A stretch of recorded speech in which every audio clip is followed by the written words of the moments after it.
The first time my husband told me my opinion did not matter, he was standing in the middle of the house my grandmother had left me, holding a set of keys that had never belonged to him. I remember the way the afternoon light came through the tall windows of Eleanor House, soft and golden, touching the old pine floors, the crystal jars of sugar on my baking counter, the framed black and white photograph of my grandmother above the fireplace. Everything around me felt rooted, sacred, mine. And then Daniel looked at me with the casual confidence of a man who had mistaken my patience for permission and said, "Your opinion doesn't matter, Claire. This family needs space." If he had shouted, maybe I would have shouted back. If he had looked ashamed, maybe some foolish part of me would have tried to save the moment before it broke completely. But he said it calmly, almost lazily, as if he were explaining a rule I should have understood years ago. That was the part that made my blood turn cold. "My name is Claire Whitmore. I am 37 years old, and for most of my adult life, I believed love meant giving people room to be imperfect. I believed marriage meant compromise, forgiveness, patience, and choosing the same person again even when life got hard. I built that belief into my days the way I built wedding cakes, layer by layer, carefully, beautifully, hoping the structure underneath would hold. Eleanor House stood on a quiet street in Savannah, Georgia, shaded by live oaks and Spanish moss that moved like lace in the humid breeze. It was a historic white house with deep porches, tall shutters, and a garden my grandmother had planted before I was born. To strangers, it looked like something from a bridal magazine. To me, it was the only place in the world where I had ever felt completely safe. My grandmother, Eleanor, had bought it after my grandfather died and turned the downstairs rooms into a small event space for women who needed a second beginning. Widows, divorcees, single mothers, brides who could not afford grand ballrooms but still deserved beauty. When she passed, she left the house to me with a note written in her careful blue handwriting. "Do not let anyone make you ask permission to exist in your own home." At 29, I thought it was dramatic. At 37, I understood it was a warning. I ran my wedding cake studio from the back of the house and used the front rooms for tastings, consultations, and intimate bridal events. My work was demanding, but it was mine. I woke before sunrise to make buttercream, answered emails with flour on my sleeve, carried sample trays through rooms that smelled of vanilla, lemon zest, fresh flowers, and old wood. Brides cried at my dining table. Mothers hugged me in the hallway. Vendors knew to come through the side entrance and leave invoices in the brass tray by the kitchen door. Every corner had a purpose. Every room had a memory. Daniel knew that when he married me. In the beginning, he even admired it. He used to tell people, "Claire built something special here." He would stand beside me at tastings, smiling proudly while I described almond sponge, blackberry compote, and hand-piped magnolia blossoms. But admiration is a dangerous thing when it turns into entitlement. Slowly, over 8 years, Daniel stopped saying I built something special and started saying we had a valuable property. He stopped asking what I needed and started telling me what made sense. He stopped seeing Eleanor House as my inheritance, my business, my grandmother's legacy, and began treating it like an asset he had somehow earned by living there. The shift was quiet at first, a comment about expanding, a suggestion that I should hire his sister Marlene to help manage clients, a complaint that my brides came before his family, a joke at dinner that I cared more about cake stands than marriage. I laughed too many things off. That was my mistake. Not because kindness is wrong, but because kindness without boundaries can become an open door for people who were never invited in. The conversation about his mother and sister began on a Thursday evening in late April.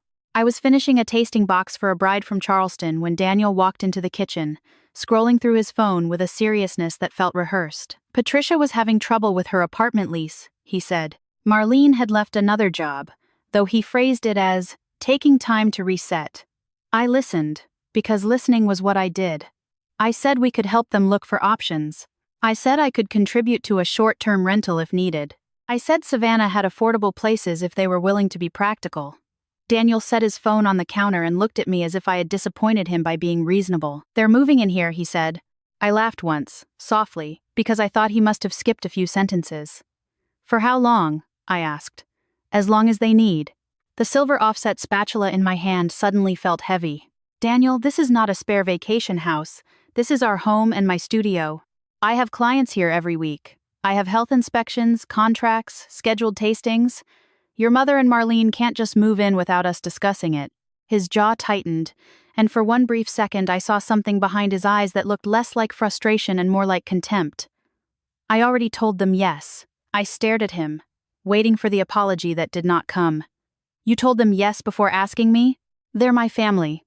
And I'm your wife." He leaned back against the counter, folding his arms. "Exactly. So try acting like it." That sentence should have been enough. Looking back, I wish I had taken off my apron, walked to my office, called an attorney, and ended the performance right there. But marriage teaches you to explain pain before you believe it, so I explained. I told him the downstairs rooms were booked for 3 bridal consultations that week. I told him Patricia had never respected my work, and Marlene had a habit of inserting herself into other people's business. I told him I needed boundaries. He listened with a faint smile that made my stomach tighten. Then he picked up the keys from the counter, the spare set I kept for vendors, and slipped them into his pocket. "Your opinion doesn't matter, Claire. This family needs space." The world narrowed around those words. I could hear the refrigerator humming, the clock ticking above the pantry door, the faint drip of the faucet I had been meaning to fix. I wanted to say something sharp, something worthy of the moment. But the strange thing about being truly stunned is that language disappears. I only stood there, wearing my flour-dusted apron in the kitchen my grandmother had painted pale blue with her own hands, realizing that my husband had not made a request. He had made a claim. 2 mornings later, Patricia arrived with 6 suitcases, 3 garment bags, 2 lamps, a rolling rack of clothes, and the expression of a woman entering a hotel suite she had already reviewed unfavorably. Marlene followed in a rented van packed with boxes labeled office, samples, and future inventory, which made no sense at the time and would make too much sense later. Daniel kissed his mother on the cheek, hugged his sister, and carried their things inside while I stood on the porch with a cup of coffee going cold in my hands. "Claire, sweetheart," Patricia said, sweeping her eyes over my house, "we'll make this place feel warmer in no time." Warmer. As if my home had been waiting for her approval. Marlene brushed past me wearing oversized sunglasses and a linen jumpsuit, her perfume cutting through the smell of jasmine from the garden. "Which room can I use for calls?" she asked. Not may I. Not would it be okay. Which room? By noon, Patricia had moved my grandmother's ceramic mixing bowls from the open shelf because they looked too country. By 3, Marlene had taken a client call in my consultation parlor and told someone, "We're restructuring the space soon." By dinner, Daniel acted as if nothing unusual had happened. He carved roasted chicken at the table while his mother criticized my knives and his sister scrolled through her phone, occasionally glancing around like she was measuring the walls for something I had not agreed to. I tried one more time that night. After Patricia and Marlene went upstairs, I found Daniel in the butler's pantry, opening a bottle of wine. "This cannot continue without rules," I said. He sighed before I finished, which told me he had already decided not to hear me. "They just got here. They are moving my things. Marlene is taking calls in my business space. Your mother rearranged part of my kitchen." "Our kitchen." I went still.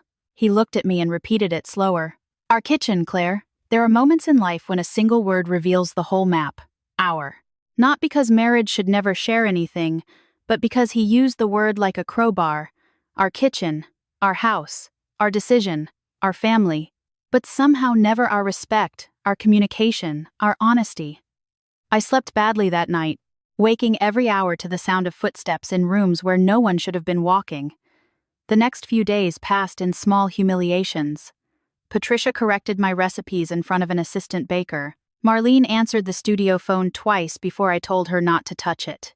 Daniel accused me of being territorial. A bride named Laurel came for a tasting and looked confused when Patricia introduced herself as part of the family team. I watched Laurel's eyes flick toward me, uncertain, and something inside me burned with quiet shame. Not because I had done anything wrong, but because my private disrespect had started leaking into the public rooms of my life. On the 5th evening, after a long consultation, I went to the front parlor to return a box of silk ribbon to the cabinet. The house was dim except for the hallway sconces. Rain tapped lightly against the windows, and upstairs I could hear Patricia's television murmuring through the ceiling. Then I heard Marlene's voice from the consultation room. She was speaking low, but the old house carried sound through vents and door frames like gossip. "No, she hasn't agreed," Marlene whispered. A pause. "Daniel says she won't fight it. She never does." My hand tightened around the ribbon box. Another pause.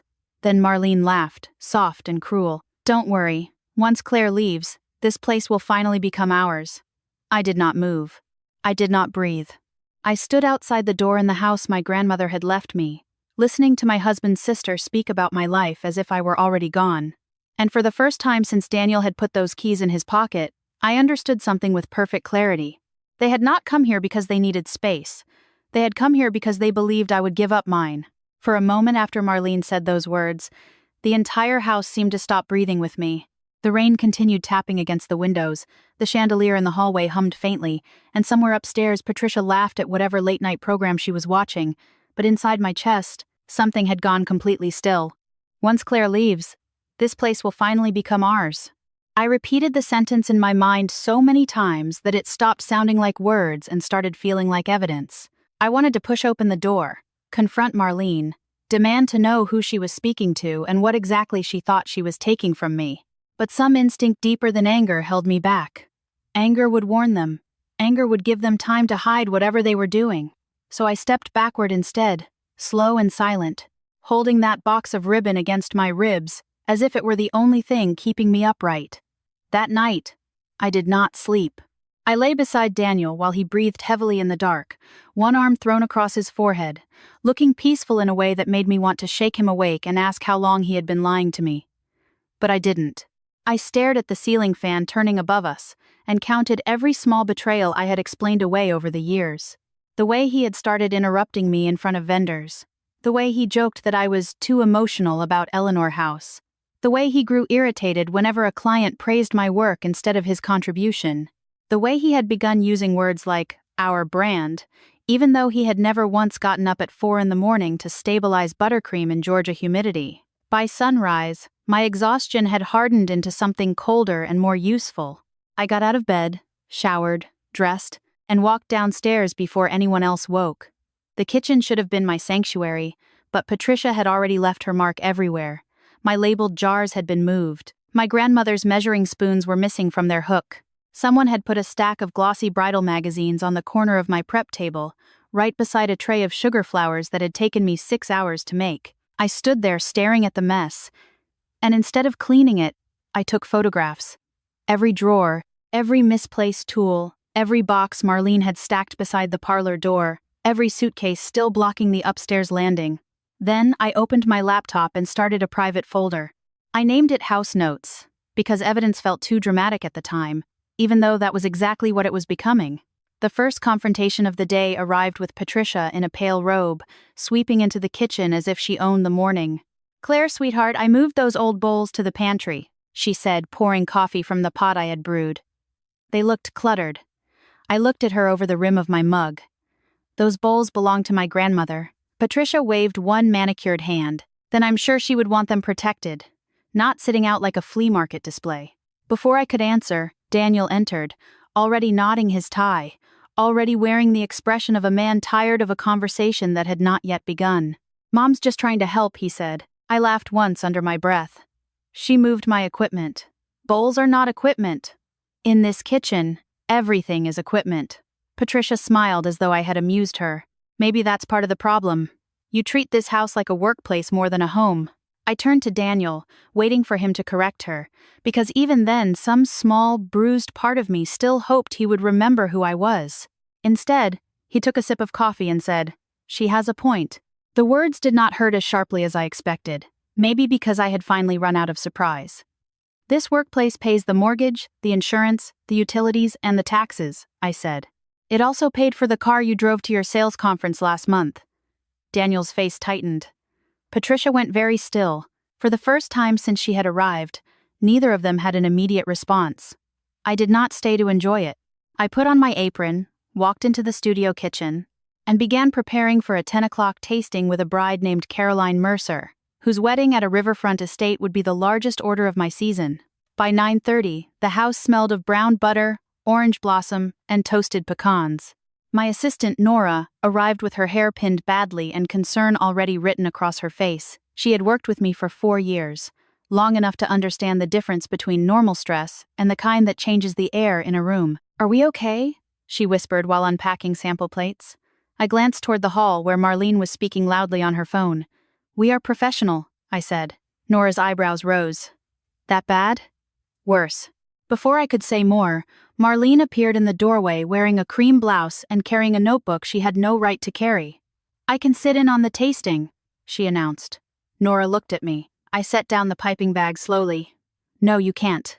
Marlene blinked, as if the idea of refusal was new to her. "Daniel said I should observe the business. Daniel doesn't run this business. He's your husband, and I am the owner." The silence between us sharpened. Marlene's smile thinned. "You don't have to be so territorial." That word again, spoken by people who entered locked rooms and called the owner defensive. I stepped closer, lowering my voice so Caroline would not hear if she had arrived early. "You may stay in the private areas as Daniel's family. You may not speak to my clients, touch my contracts, answer my phone, sit in on tastings, or represent yourself as part of Eleanor House. Is that clear?" Marlene stared at me with something like disbelief, and then behind me, Daniel's voice cut in. "Claire, don't embarrass her." I turned. He stood in the hall with his car keys in hand, looking angry enough to be honest. "She's embarrassing herself," I said. His eyes hardened. "This is exactly what I mean. You make everything difficult." "No, Daniel. I make boundaries. You find them difficult because they apply to you." Nora pretended to polish forks with intense dedication. Marlene flushed. Daniel took one step toward me, then stopped, probably remembering we had staff in the room. "We'll talk later," he said. "I look forward to it." But we both knew we would not talk. Not really. Talking requires two people willing to hear the truth, and Daniel had spent years becoming fluent in dismissal. The tasting went beautifully, at least on the surface. Caroline loved the orange cardamom cake. Her mother cried over the hand-painted magnolia design. Her fiancé asked for a second spoonful of blackberry curd. I smiled, listened, took notes, and moved through the meeting like a woman made of polished glass, reflecting calm while something inside me cracked quietly. Then, as they were leaving, Caroline hesitated near the front door. "Claire, I hope this isn't awkward," she said, lowering her voice. "But is everything changing here?" My hand tightened around her tasting folder. "Changing how?" Caroline glanced toward the parlor, where Marlene had left her notebook on a chair like a flag. "Someone called my planner yesterday and mentioned Eleanor House might be transitioning into a full-service event company under new management. I just wanted to make sure my contract is still with you." Heat rose behind my eyes, but my voice stayed even. "Your contract is with me. Nothing has changed." Caroline looked relieved, but I did not. After she left, I walked straight to my office and closed the door. My hands shook as I opened my client database. No announcement had been sent. No rebrand had been approved. No management transition existed. Yet someone had started spreading the idea carefully enough that a bride heard it from her planner before I heard it in my own house. I searched recent outgoing messages from the studio account. Nothing. I checked the phone log. 2 missed calls from vendors I had not returned. 1 unfamiliar number called 3 times the previous afternoon. Then I remembered Marlene answering the studio phone on Tuesday before I stopped her. I sat back slowly, the pieces shifting again. That evening, I asked Daniel directly, "Did you or Marlene tell anyone Eleanor House was changing management?" He was at the dining table with Patricia and Marlene, all 3 of them eating takeout from containers because Patricia had decided my kitchen was too disorganized for cooking. Daniel did not even look up right away. "What are you talking about?" A client heard it from her planner. Marlene's fork paused for half a second. Just half a second. But I saw it. Patricia saw me see it. Daniel finally looked up. "Maybe people are assuming because Marlene is here." "Why would they assume that?" "Because she has experience." I almost laughed. Marlene's experience consisted of quitting 3 jobs in 2 years and using words like luxury strategy when she meant posting other people's floral arrangements on Instagram. "She is not employed here." Marlene set down her fork. "Not yet." The room went silent. Daniel shot her a look, quick and warning. Patricia cleared her throat. "Claire, don't be dramatic. Families help each other grow. Families ask before they take." Daniel slammed his hand lightly on the table, not hard enough to be violent, just hard enough to remind everyone he wanted control of the room. "Enough. We are trying to build something bigger than your little cake business." There it was, not hidden, not softened. My little cake business. The business that had carried us through his slow sales years. The business that paid for the roof above his mother's head. I looked at each of them, one by one, and suddenly their confidence looked less like arrogance and more like coordination. "What exactly are you building?" I asked. No one answered. Patricia looked away first. Marlene picked up her glass. Daniel's jaw flexed. That silence told me more than any confession could have. Later, after the house went quiet, I went to my office and checked the security system. Eleanor House had cameras at the front porch, side garden, studio entrance, back hallway, and storage room, mostly for deliveries and insurance. I had never used them to watch my own family before. The thought made me feel sick, but not sick enough to stop. I scrolled through footage from the previous week, moving faster through normal clips. Patricia carrying boxes, Daniel moving furniture, Marlene pacing with her phone. Then I reached the night before Caroline's planner had heard the rumor. At 12:14 a.m., the side garden camera recorded Marlene walking through the rain with an umbrella. She looked over her shoulder twice before unlocking the studio entrance with a key I had never given her. My breath caught. A minute later, another figure appeared at the gate. A woman in a dark coat stepped into the pool of porch light, lifting her face just enough for the camera to catch her features. I knew her instantly, though I had only met her twice. Vanessa Cole, wedding planner. Competitor. The woman who had once smiled across a vendor luncheon and told me Eleanor House had so much untapped potential. On the screen, Marlene opened the door wider and let Vanessa into my studio at midnight. I sat frozen in the blue glow of the monitor, my hand covering my mouth, while the old house creaked around me like it was trying to warn me what I was finally ready to see. I watched Vanessa Cole step through the side entrance of my studio at 12:15 inches the morning, and something inside me finally stopped looking for innocent explanations. Until that moment, part of me had still been trying to protect Daniel from the full weight of what his behavior suggested. Maybe Marlene had exaggerated. Maybe Patricia was overstepping because she was used to controlling rooms. Maybe Daniel was selfish, careless, entitled, but not truly cruel. Then the camera showed my husband's sister unlocking my business for a woman who had no reason to be inside Eleanor House after midnight, and the last thread of denial snapped so cleanly I almost heard it. Vanessa moved like someone familiar with the place, not like a visitor seeing it for the first time. She lowered her umbrella, shook rain from her dark coat, and looked toward the hallway camera, with the brief irritation of a person who knew she might be recorded, but believed no one would ever check. Marlene closed the door behind her, and together they disappeared into the consultation parlor. I clicked to the next camera. Nothing.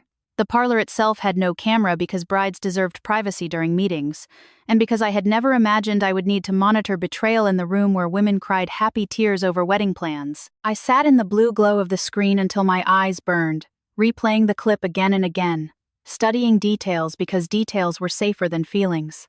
The key in Marlene's hand, Vanessa's quick glance, the stack of folders Marlene carried, the way she led Vanessa through my studio without hesitation. At 1:03 a.m., the two women emerged again.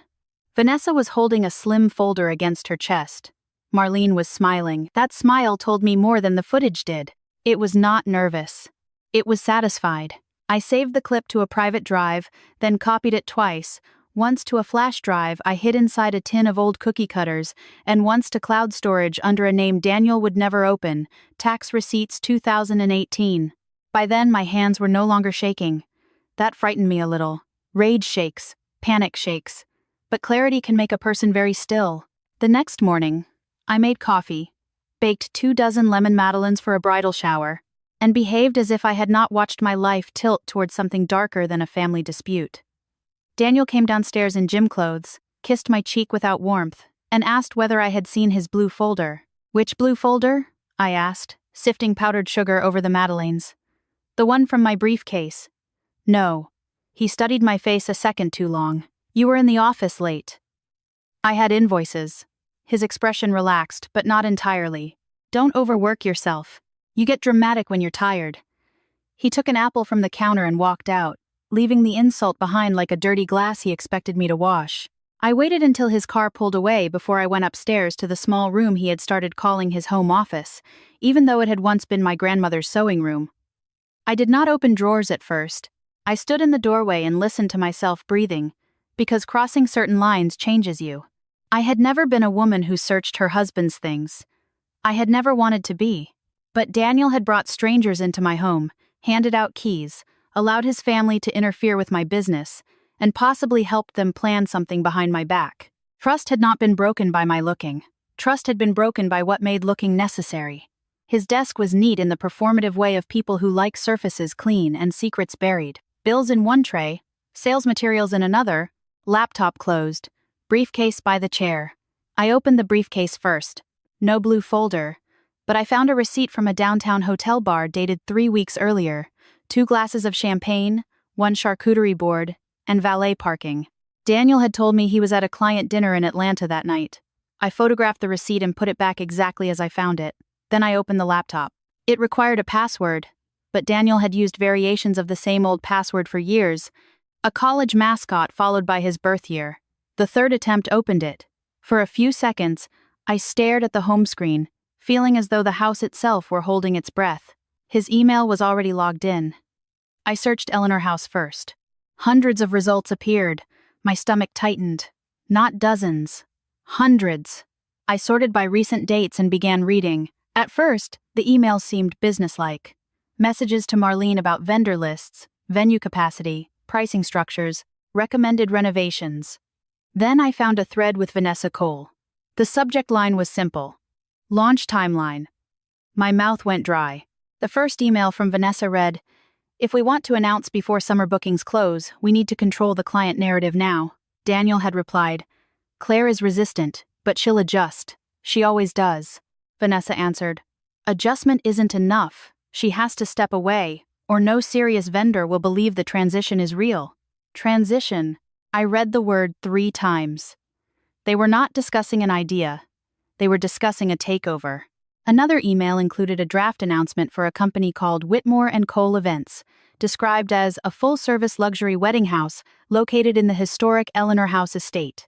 My grandmother's name, my house, my reputation, their lie. Attached was a logo mock-up using the outline of my front porch. I felt the room tilt.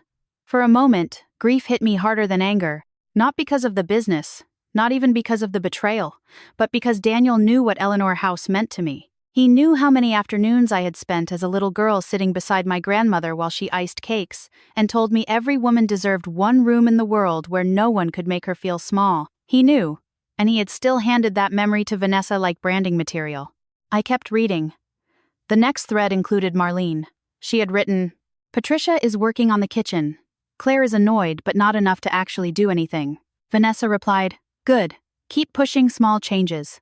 The goal is to make her feel like the house no longer runs without conflict." Daniel's response came an hour later. "She hates conflict. If it gets uncomfortable, she'll retreat into work or leave for a few days. That gives us room to move. There are sentences that do not simply hurt you. They introduce you to the person you have been sleeping beside." I sat at Daniel's desk with my hands folded in my lap, staring at his words, and I finally understood that this was not neglect, this was strategy. The criticism, the keys, the moving boxes, Marlene answering phones, Patricia rearranging shelves, Daniel calling me dramatic, all of it was pressure applied carefully to the weakest place they believed I had. My desire for peace. They were using the kindest parts of me as instructions for how to break me. I downloaded every email. I took screenshots. I forwarded nothing to myself because forwarded emails could alert him. Instead, I saved files, photographed the screen, and copied attachments to the flash drive. Then I searched Vanessa.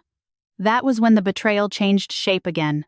There were hotel confirmations under Daniel's name and Vanessa's initials, dinner reservations, calendar holds labeled VC, and one email from a boutique inn outside Charleston thanking Mr. Whitmore and Miss Cole for their weekend stay. My throat tightened, but my eyes stayed dry. I had expected business betrayal by then. I had not expected the personal one to appear so neatly organized, categorized in receipts and confirmations, as if my marriage had become an expense report. I opened a message from Vanessa dated 2 months earlier. "How much longer do we have to pretend this is only business?" Daniel had written back, "Not much longer. Once Mom and Marlene are settled in, Claire will crack. She'll either agree to the transition or walk away. Either way, we win. Either way, we win." I whispered it aloud, and the words tasted metallic. Downstairs, a door opened. I closed the email so fast, my pulse jumped into my throat. Patricia called my name from the hall. "Claire?" A florist is here and I don't know where you keep those ugly brass vases. I shut the laptop, returned the briefcase, took one last photograph of the desk to make sure everything looked the same, and walked downstairs with a calm face I did not recognize as mine.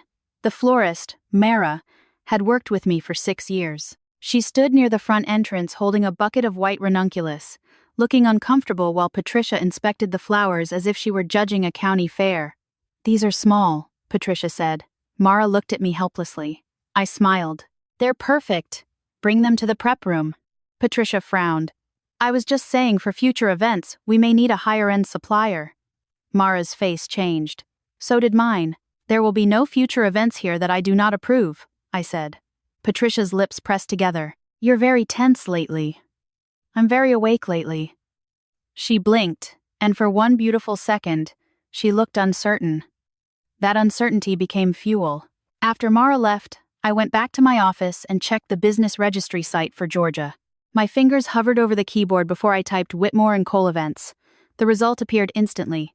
Registered, active, address, Eleanor House. My address, my grandmother's house. My business location. Daniel's name was listed as organizer. Vanessa Cole was listed as managing partner. Marlene was listed as operations consultant. I stared at the screen until the words blurred. They had not just planned to take over.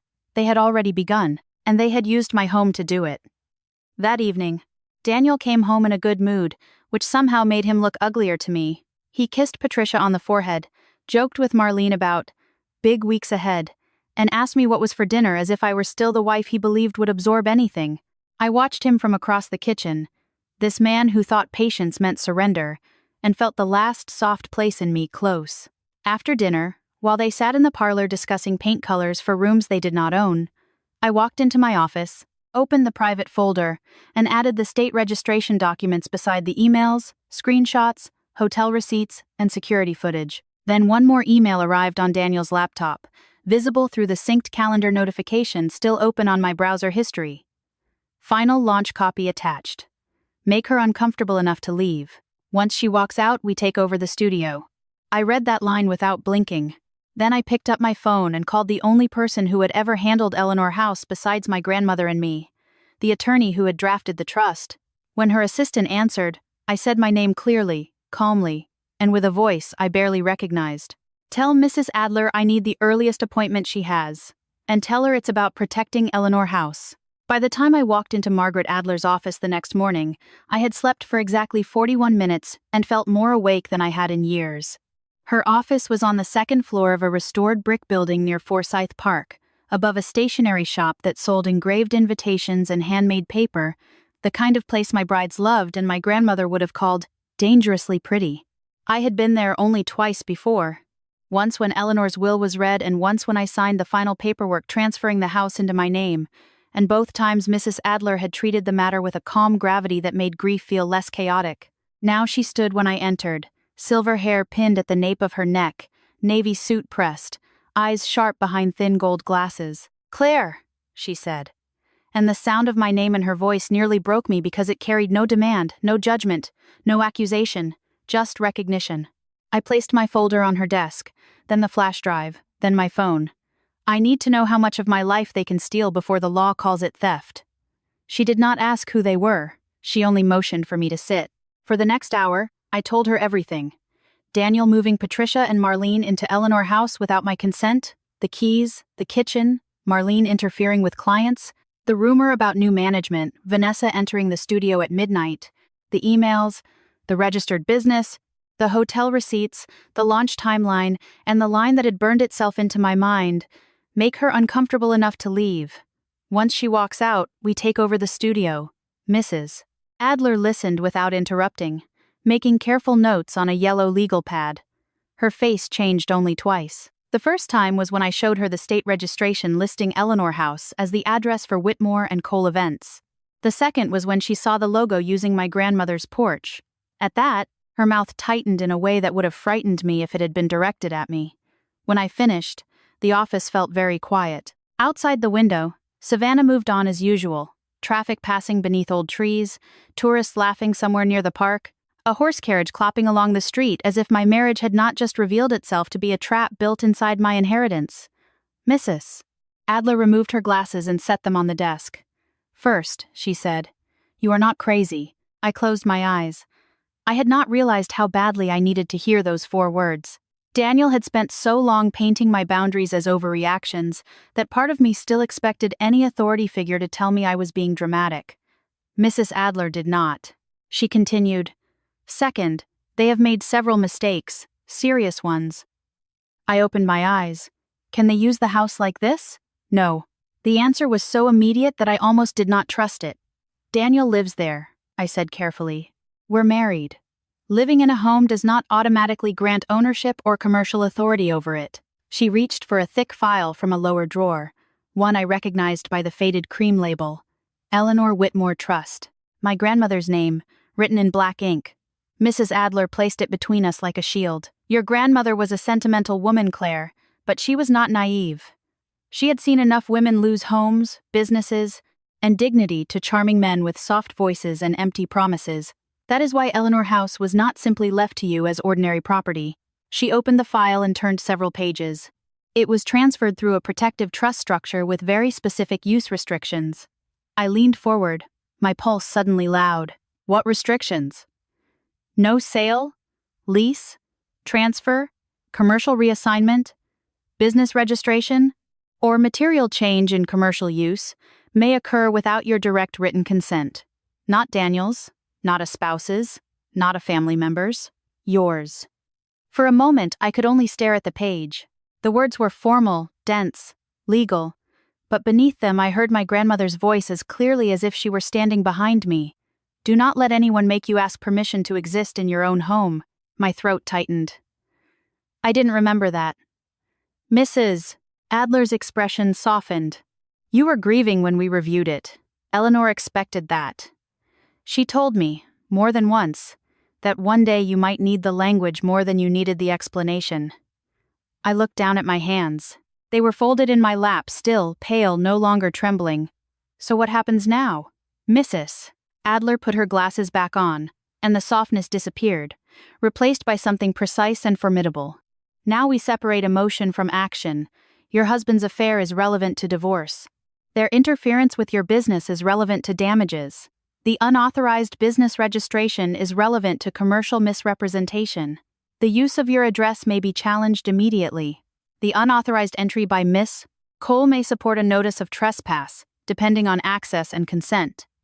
Marlene's client communications may create liability if we can confirm them. Patricia's rearranging your kitchen is personally insulting, but less useful legally unless it affected operations, safety, or contracts.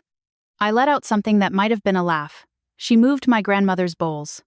Then we will put that in a different category. Her mouth lifted slightly. The category of unforgivable but not litigable. For the first time in days I smiled. It faded quickly, but it reminded me I still could. Mrs. Adler connected the flash drive to her computer and began reviewing the folders I had created. Evidence no longer felt like a dramatic word. It felt like architecture. Each screenshot, each email, each video clip was a beam in a structure that might finally hold when my marriage would not. She asked questions with surgical calm. Who had access to the studio keys? Had Daniel ever been listed on the business license? No. Had I ever authorized Marlene to speak to clients? No. Had I signed anything for Whitmore and Cole events? No. Had I given Vanessa permission to enter the property? Absolutely not. With each answer, something inside me straightened. For weeks, Daniel and his family had made me feel like a woman losing control of her own rooms. In Mrs. Adler's office, those rooms became facts, and facts did not care how confident Daniel sounded at dinner. By the end of the meeting, Mrs. Adler had outlined the first steps.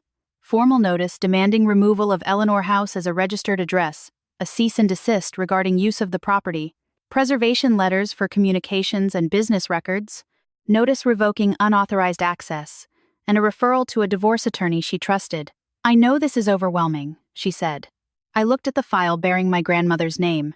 No. What was overwhelming was not knowing. This is something else. What? I thought for a moment. Air. She nodded as if she understood perfectly. Then she asked the question that changed the tempo of everything. When is their launch? I had not told her that part yet. I opened my phone and pulled up the screenshot of Vanessa's final launch copy. Friday evening, 7 o'clock. They're calling it a private vendor preview. Mrs. Adler read the attachment title, then the guest list Daniel had copied from my own contacts. Florists, photographers, bridal boutique owners, caterers, venue managers, 2 former clients, 1 local lifestyle reporter.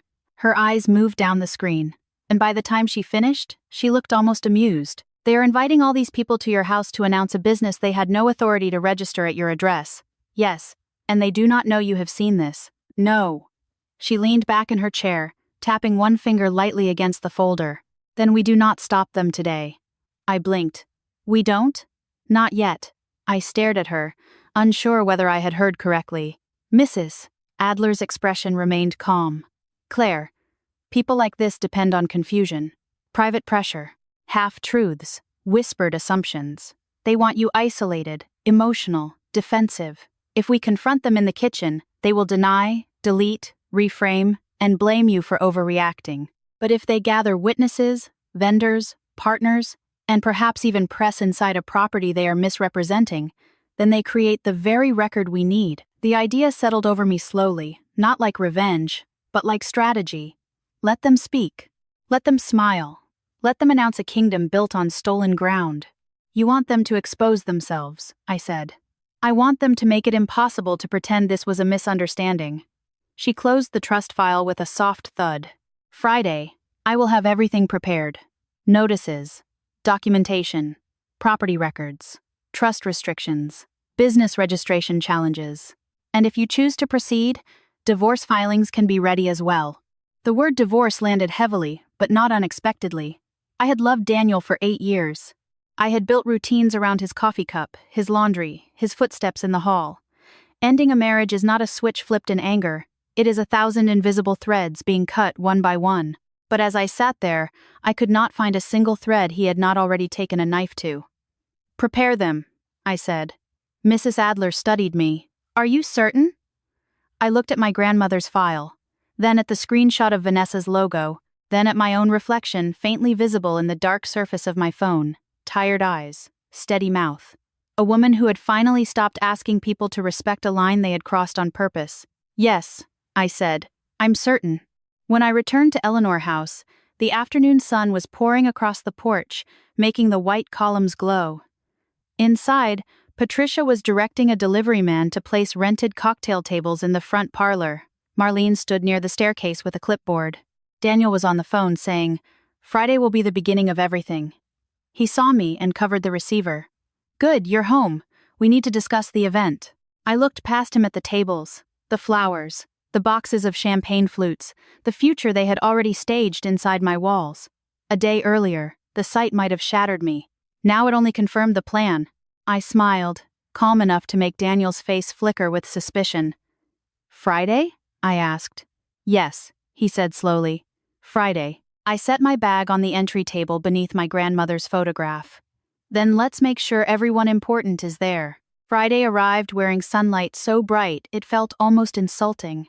Savannah had been washed clean by overnight rain, and Eleanor House looked beautiful enough to forgive anyone from a distance. The white columns gleamed, the garden smelled of gardenias and wet earth, and Spanish moss swayed above the front walk like pale green ribbons.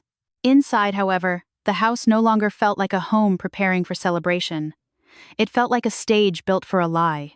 Patricia had been awake since dawn, moving through rooms with the aggressive cheer of a woman determined to appear important. She had ordered extra flowers without asking me, white roses and glossy magnolia leaves arranged in tall glass vases that looked expensive and lifeless. Marlene stood in the foyer wearing a headset she did not need, checking names off a printed guest list she had stolen from my vendor database. Daniel moved from room to room in a navy suit, smiling at rental staff, adjusting framed signs, and touching the back of chairs as if every object in Eleanor House had been waiting for his approval. Vanessa arrived shortly after 2 o'clock, stepping out of a black SUV in cream silk and gold earrings, carrying herself with the polished confidence of a woman who believed she was walking into her future.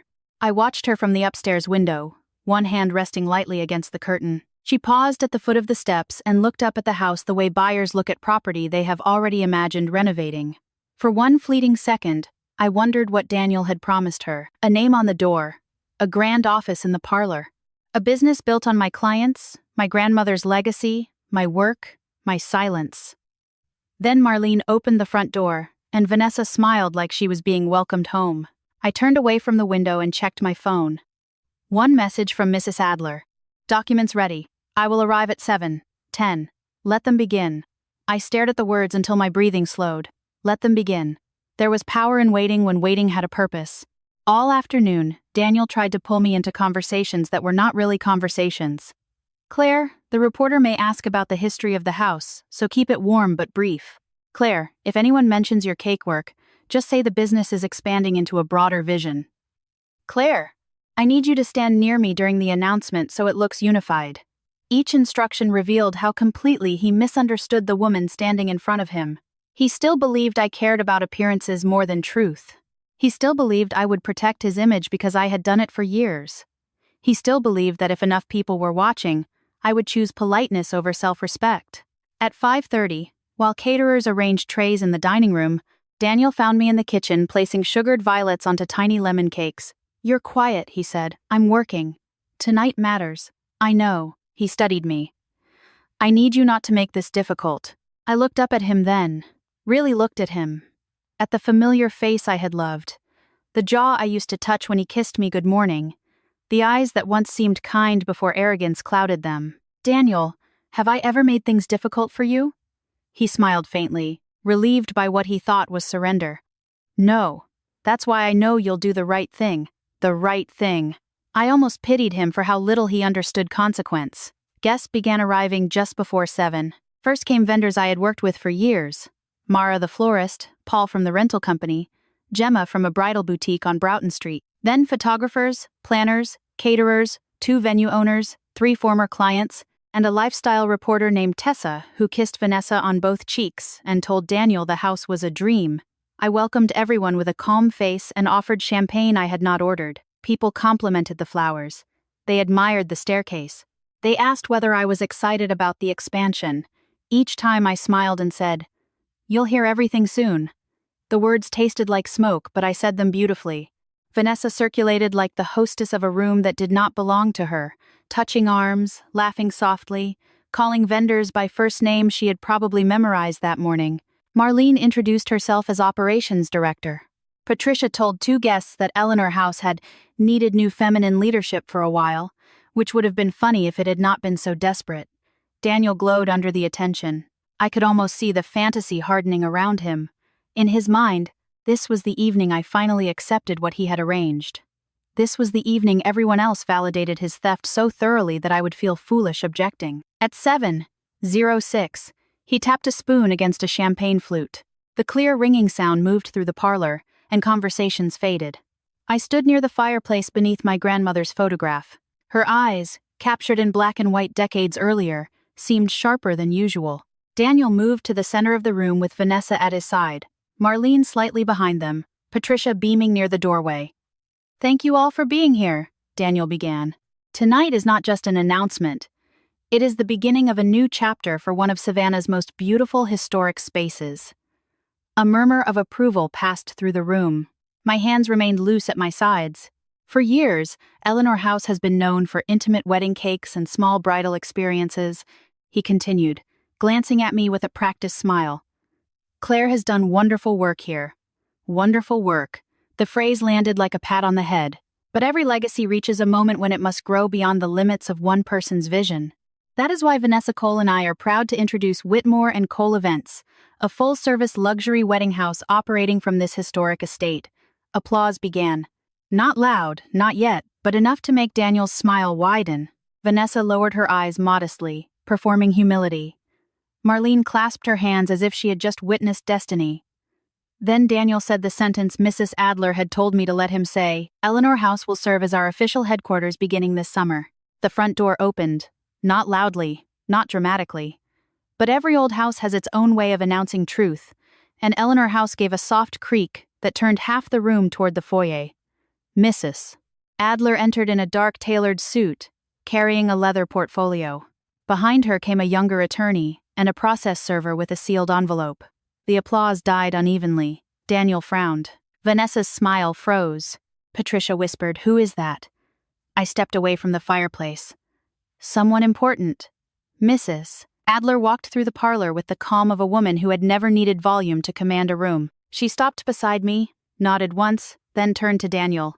"Mr. Whitmore, I am Margaret Adler, counsel for Claire Whitmore, and trustee counsel for Eleanor House. Before you continue misrepresenting this property, these documents need to be served." The process server stepped forward and handed Daniel the envelope. He did not take it at first. His face had gone blank with the stunned irritation of a man whose script had been interrupted. "What is this?" he demanded. Mrs. Adler placed her portfolio on the nearest table and opened it. Formal notice to cease and desist all unauthorized commercial use of Eleanor House. Notice challenging the fraudulent business registration of Whitmore and Cole events at this address. Notice revoking unauthorized access granted to Miss Vanessa Cole. Preservation demand for all related communications. And preliminary divorce filings. The room went utterly still. Divorce landed first, then fraudulent, then unauthorized. Each word seemed to strike a different person. Vanessa took one step away from Daniel. Marlene's face drained of color. Patricia's mouth opened, but nothing came out. Daniel looked at me as if I had betrayed him by noticing what he had done. "Claire," he said, his voice low and warning. I held his gaze. "You told me my opinion didn't matter, so I brought something that does." Mrs. Adler removed a copy of the trust restriction and placed it on the table for anyone close enough to see. Eleanor House is not marital property subject to unilateral commercial reassignment by Mr. Whitmore. It is protected property under trust restrictions requiring Mrs. Whitmore's direct written consent for any business registration, lease, transfer, or material change in use. No such consent exists. Tessa the reporter lowered her champagne glass. Mara looked at me, then at Daniel, horror dawning across her face. Hall from Rentals muttered something under his breath. Daniel began flipping through the papers, faster and faster, as if the right page might rescue him. "This is ridiculous," he said. "We're married." "You are," Mrs. Adler replied. "For now. But marriage is not ownership." Vanessa turned sharply toward Daniel. "You said this was handled." The room shifted again. That one sentence did more damage than any accusation I could have made. Daniel looked at her with panic breaking through his face.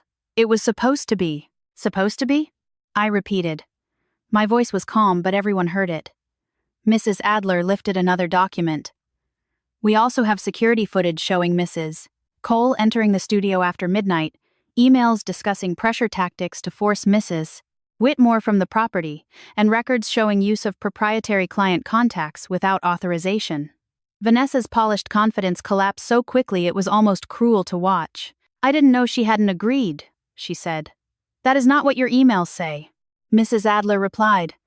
Marlene reached for the back of a chair. Patricia finally found her voice. "This is a private family matter." I turned toward her. "No, Patricia. You made it public when you invited my vendors into my house to watch your son steal it." Silence fell so hard I could hear the ice shifting in someone's glass. Daniel's hands trembled around the documents. "Claire, we can talk about this upstairs." I looked around the parlor, at the vendors, the flowers, the stolen announcement. The woman he had brought into my life like a replacement waiting in the wings. Then I looked back at him. "You had months to talk.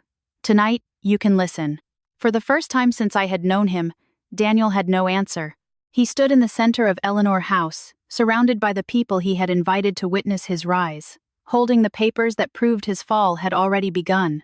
For several seconds after Daniel lowered his eyes to the papers in his hands, no one in Eleanor House moved. The entire room seemed suspended between the life he had tried to announce and the truth that had just walked through the front door carrying a leather portfolio. I watched his face change slowly, and it was almost strange how familiar the stages looked. Disbelief first, then irritation, then calculation, then fear. He flipped one page, then another, searching for the sentence that would undo everything, the loophole that would return him to the center of the room as the man in control.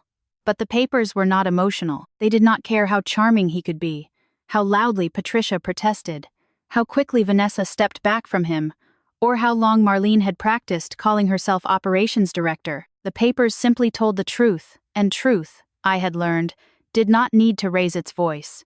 Daniel finally looked up at me. "Claire?"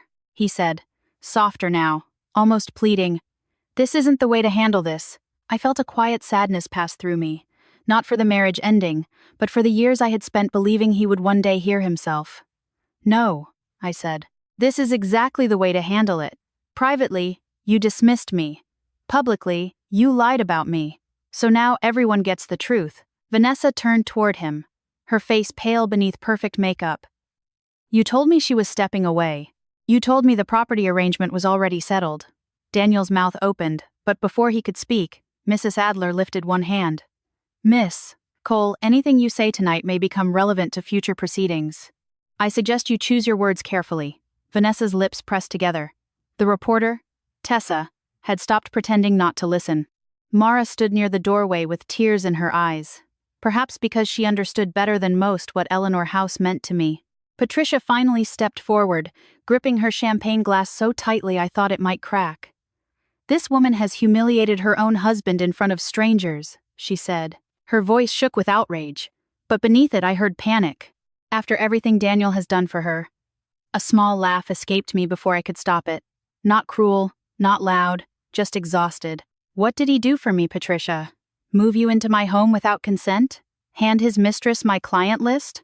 Let his sister unlock my studio at midnight? Register a business at an address he never had authority to use? Patricia's face twisted. You are twisting this. No, I said. I am naming it. That silenced her more effectively than shouting ever could have. Marlene sank into a chair as if her legs had weakened. I didn't know it was illegal, she whispered. Mrs. Adler turned toward her. Ignorance is not a defense against every consequence, Miss Whitmore, especially when written communications suggest intent. Marlene looked at Daniel then, and the look was not loyalty. It was the look of someone realizing she had been invited into a plan by a man who had made sure the deepest risk would fall on everyone else. That was the first crack in their little alliance. Vanessa created the second. She picked up her purse from a side table and said, I'm leaving. Daniel reached for her wrist. Vanessa, wait. She pulled away so sharply several people saw it. No. You said she was the problem. You said she was emotional, unstable, difficult. You never said she owned everything. The room absorbed that sentence like a confession. Daniel's face reddened. This is not the time. Vanessa stared at him with open disgust. You're right. The time was before you dragged me into whatever this is. She looked at me then, and for the first time since I had known her, the polish fell away. I should have asked more questions. It was not an apology, not really, but it was close enough to accountability to separate her from the lie. Then she walked out of Eleanor House, down the steps, past the guests, and into the warm Savannah night. Daniel watched her. You're 9. You're 9. You're 9. You're 9. You're 9. You're 9. You're 9. You're 9. You're 9. Thought I would feel satisfaction. Instead, I felt clear. Satisfaction was too small for the moment. This was not about watching people hurt. It was about watching consequences finally find the correct address. The evening unraveled quickly after that. Guests left in clusters, some whispering apologies, some avoiding my eyes because embarrassment makes cowards of people who enjoyed the champagne before they understood who had paid for the room. Tessa approached me near the fireplace and quietly asked whether I wanted any of this published. I surprised myself by saying no. Not tonight, I told her. This house has been used enough. She nodded, respect replacing curiosity. Mara hugged me before leaving and whispered, I knew something felt wrong. I'm so sorry. I held her for one brief second and realized how long it had been since someone in that house had touched me with kindness without wanting something from me. By 9 o'clock, only the people who had created the damage remained. Daniel, Patricia, Marlene, Mrs. Adler, the young attorney, and me. The rented flowers looked ridiculous now, too bright for the silence. Daniel stood by the table, divorce papers in one hand, trust documents in the other. Can we talk alone? He asked. No, I said. You lost the right to private explanations when you built a public lie. His jaw tightened, but he did not argue. Maybe because Mrs. Adler was there. Maybe because, for the first time, he understood that confidence without power is just noise. Patricia tried once more before the night ended. Where are we supposed to go? She demanded. I looked at the woman who had moved my grandmother's bowls, criticized my work, smiled while my home was being hollowed out from inside, and somehow still believed discomfort made her the victim. You have 72 hours to remove your belongings from the private residence areas, Mrs. Adler answered before I could. After that, unauthorized presence will be handled formally. Patricia stared at me. You would put your husband's mother out? I met her eyes. No, Patricia. Your son brought you into a house he did not own. Ask him why. The words landed exactly where they belonged. She turned toward Daniel, and for the first time, her anger had a new target. Over the next 3 days, Eleanor House became a place of boxes again, but this time the boxes were leaving. Patricia packed with dramatic sighs and sharp looks. Marlene packed silently. Daniel moved through the rooms like a ghost haunting a life he had not appreciated while he had it. He tried to apologize on the second morning, standing in the doorway of my office while I reviewed contracts with Mrs. Adler's young attorney. I made mistakes, he said. I looked up. No, Daniel, you made plans. He flinched, because truth often hurts most when it is phrased simply. I thought we could build something bigger, he said. You thought you could build it by making me smaller. He had no answer. That became the pattern of our final weeks under the same roof. He started sentences he could not finish. He offered regret without repair. He asked whether counseling was possible, whether we could slow down, whether I really wanted to throw away 8 years. I told him the same thing every time. You threw them away quietly. I am only refusing to pretend I didn't hear them fall. The divorce moved forward with fewer battles than I expected. Mrs. Adler's documents made the property issue impossible to twist. Vanessa withdrew from the business registration and, through her own attorney, provided communications that confirmed Daniel and Marlene had misrepresented my consent. A longtime caterer named Paul also came forward with messages from Marlene offering him preferred vendor status under the new company if he shifted loyalty before the public launch. That single act of honesty helped me more than he knew. It proved the takeover had not been imagined, exaggerated, or born from my hurt. It had been organized. Within a month, Patricia and Marlene were gone. Within 2, Daniel moved into a rented condo outside downtown Savannah. On his last morning, he stood in the foyer with one suitcase beside him, looking around Eleanor House as if he were finally seeing it clearly. I really did love you, he said. I believed him, strangely. I also knew love without respect had become another kind of hunger. I loved you too, I said. That's why it took me so long to leave. His eyes filled, but he nodded. Then he walked out, and this time when the door closed, the house did not feel empty. It felt returned. In the months that followed, I restored Eleanor House room by room. I put my grandmother's bowls back on the open shelf. I rehung her photograph above the fireplace. I repainted the consultation parlor, a warm cream, and turned the room Marlene wanted as an office into a quiet library for brides to sit with their mothers before tastings. I changed the studio name from Claire Whitmore Cakes to Eleanor House Weddings, not because I wanted to expand the way Daniel had imagined, but because I wanted the house's real legacy to stand in full light. We did cakes, intimate ceremonies, bridal teas, vow renewals, and small second weddings for women who had survived enough to know beauty meant more when it came after pain. Sometimes clients asked about the name. I always told them the truth that mattered. My grandmother believed every woman deserved one place where her voice could not be erased. And now, so did I. I did not become harder after Daniel. I became clearer. There is a difference. Hardness closes every door because one person walked through wrongly. Clarity changes the locks and gives keys only to those who understand what a key means. If there is one thing I learned from the night my husband stood in my parlor and tried to announce a future built on my silence, it is this. When someone tells you your opinion does not matter, do not argue with the lie. Watch what they do next. Listen carefully. Protect your documents, your work, your peace, and your name. People who mistake kindness for weakness often build their plans on the belief that you will never stand up in time. Let them believe it, if you must. Let them talk. Let them invite witnesses. Then stand in the center of what is yours and bring the truth with you. If this story resonated with you, tell me in the comments. Have you ever had someone underestimate you, use your kindness, or try to take credit for something you built? Share your story, because someone else may need the courage hidden inside it. And if you believe in stories about resilience, justice, and women reclaiming their lives after betrayal, subscribe and stay with us for the next one. Sometimes the most powerful revenge is not destroying the people who hurt you. Sometimes it is simply refusing to disappear.